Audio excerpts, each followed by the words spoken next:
Bonjour, le voyage dans le temps vers le Montpellier médiéval peut commencer, mais aujourd'hui nous avons besoin de la participation de chacun d'entre vous. Participer financièrement à l'œuvre des ouvriers de la commune Clôture nous permettra d'achever la modélisation de l'écusson médiéval.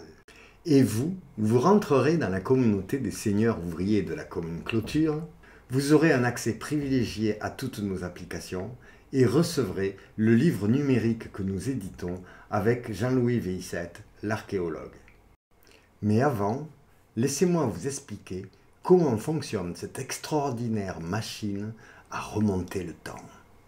Les archives de la ville de Montpellier sont préservées à peu près depuis l'an 1000 et depuis le XVe siècle, nous avons les traces de tous les habitants exerçant une activité à Montpellier. Des milliers d'informations sur des milliers d'habitants de Montpellier qui se sont succédés pendant des siècles.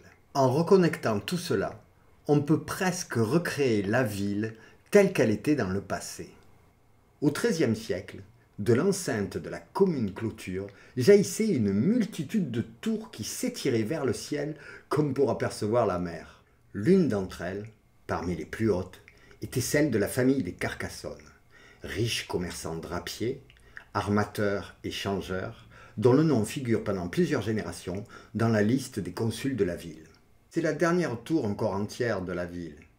Mais la découverte fortuite d'une peinture murale et d'un plafond peint a fait ressurgir du passé la mémoire de l'illustre famille des Carcassonne.